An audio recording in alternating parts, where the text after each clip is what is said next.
Felipe Ferrarese, que é advogado, está com a gente aqui para conversar um pouquinho sobre esse assunto aí, aluguel. Tem muita gente pagando aluguel, gente que tem casa, não só aqui na região, mas também na praia que aluga, né, doutor? Bem-vindo aí, boa tarde. Olá, boa tarde, Rodrigo, boa tarde a todos. Sim, e são vários tipos de locação, né? Locação por temporada, locação por aplicativos, aquele de curtíssima hospedagem, o não residencial, que é o comercial, e também a locação residencial. O mais importante é um contrato escrito, muito bem elaborado, com as previsões de tempo, valores, correção e a famosa garantia, né? As garantias locatícias que todo contrato acaba, todo locador acaba exigindo. Quando é um comércio, claro que muitas vezes o pessoal faz um contrato, tudo certinho, às vezes numa casa pode passar isso, né? Fica só no boca a boca, na conversa e tal. Vamos aproveitar então aqui o Felipe para responder perguntas dos telespectadores. Tem o WhatsApp aí, vamos colocar, vamos aproveitar o tempo aqui, o espaço do Balanço Geral. Vamos já encher a tela, né, com a primeira pergunta aí no WhatsApp, né, para você que está assistindo aí o Balanço Geral. Tem a lei do inquilinato que o doutor vai destrinchando aqui ao longo da nossa conversa. O Gerson de Gaspar. Por que é cobrado o IPTU dos inquilinos? Isso está previsto na lei do inquilinato? Isso está previsto na lei do inquilinato, né? E existe uma disposição na própria lei de que os impostos, taxas, essas contribuições, se tiver uma previsão contratual específica de que o proprietário vai pagar, aí ele é o responsável. Mas, por força de lei, é sempre o inquilino. Mais uma pergunta, WhatsApp, pode mandar a sua questão para cá. Ó, Leonete, você tem um inquilino e peço para quando ele sair não deixar nada e ele ignora e deixa lá alguma coisa. O que ela pode fazer, Leonete? Olha, é uma situação um pouco adversa, mas ele não deixar nada, né? Aí ele precisa, claro, tentar mediar isso amigavelmente, até mesmo notificá-lo. E a depender dessa coisa, né, buscar, verificar se há uma possibilidade de se ela quiser, ela pode jogar depósito. fora. Tem uma mesa, uma cama que ele deixou lá, um armário, e a pessoa deixou lá. Se ela quiser, ela pode jogar fora? O importante é ela se cercar de que ela buscou esse contato, de que ela se utilizou de várias formas para que ele viesse a buscar e que ele chegou a ter conhecimento, sob pena disso gerar uma certa perda de danos. Então, não é simplesmente, né, desfazer das coisas e lavar as mãos, não. Você tem que tomar medidas, né, até para comprovar sua boa-fé de que você tentou, buscou meios, e aí depois, havendo uma certa segurança jurídica, você pode tomar o encaminhamento que aquela coisa teria uma destinação. Mais uma participação, vamos lá, hoje é aluguel, aqui lei do inquilinato, né? Ágata, morei no imóvel por 1 ano, quando aluguei tinha acabado de pintar. Antes de sair, lavei todas as paredes à mão, estava como no início.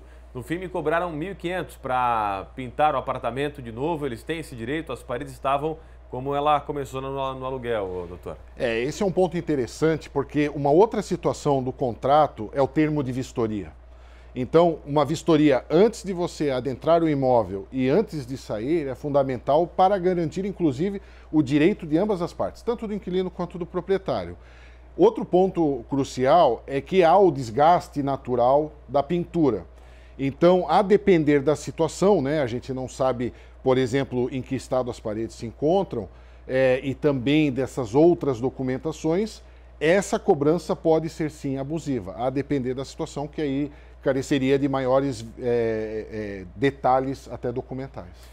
Mais uma participação aqui no Seu Direito. Toda quinta-feira tem o quadro do Balanço Geral. O Erison, proprietário do imóvel pode obrigar a trocar de imobiliária para intermediar o aluguel?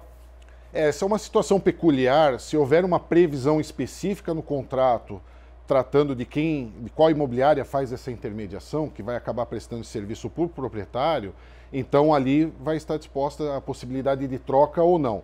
Mas se nada tiver previsto, que é o comum, isso acaba sendo uma liberalidade do proprietário de assim solicitar. Evidentemente que, havendo problemas, falha na prestação de serviço ali junto ao inquilino, dependendo da situação, isso pode gerar um motivo para que ele rescinda o contrato junto ao proprietário.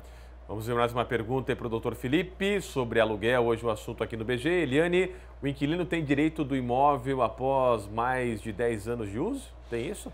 Eu acredito que ali esteja querendo fazer alguma vinculação com a usucapião, talvez. Porque ela aluga e 10 e anos aí, de alugando. Pelo decurso, mas havendo contrato escrito, isso não há nenhum tipo de possibilidade, pelo menos em tese, né? Agora é interessante, se você tem um imóvel locado há mais de 10 anos, né? é importante ter a outorga, uxória, que a gente chama, que é a outorga do cônjuge. Uma vez que, se não estiver prevista, uma vez que decorreu esse prazo, o cônjuge pode solicitar até a rescisão do contrato sem ser o marido ou vice-versa.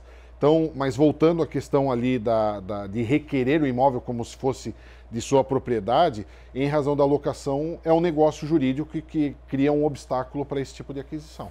Vamos lá, participe aí do Balanço Geral. O assunto é bom, hein? Aluguel aqui hoje. Dá tempo de fazer uma pergunta? Vamos ver se tem mais uma aí, participação. WhatsApp, Luciana. A imobiliária pode cobrar seguro a cada renovação de contrato? Pode, pode. O importante é que haja apenas uma forma de garantia, né? A lei do inquilinato, ela proíbe que se faça, por exemplo, fiança mais uma caução, ou alguma, sempre em composto, em 2 vezes, né?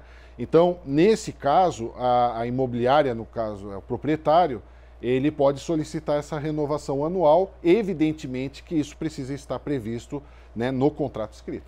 Só queria fechar que eu estava lendo essa lei do inquilinato, doutor, hoje de manhã, e me chamou a atenção lá que o inquilino, quando o proprietário decide vender a casa, que até então era alugada, ele tem prioridade na compra dessa casa? Me chamou a atenção esse detalhe. Chamou a atenção, é uma situação muito interessante, bem levantado, porque é o direito de preferência, né? Isso está previsto lá na lei do inquilinato e significa dizer que a partir do momento que o proprietário quer que você saia da residência porque vai vender, tendo essa cláusula na locação, ele precisa te notificar e te dar a oportunidade de aquisição dessa casa. Ele é o primeiro a poder comprar a casa, no caso. Se ele desrespeitar isso, você tem meios jurídicos depositando valor e até por outros métodos de adquirir mesmo assim essa casa em iguais situações justamente com aquele interessado.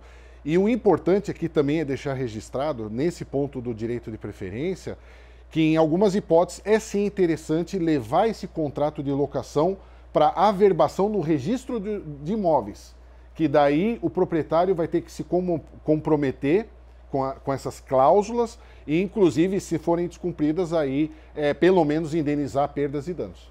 Felipe Ferrarese, advogado, tem que voltar aqui para falar mais. Esse assunto aqui. Esse assunto vai longe. Tem muito né? aluguel aí na praça, né, doutora? Sim, Forte abraço. Um abraço. Obrigado.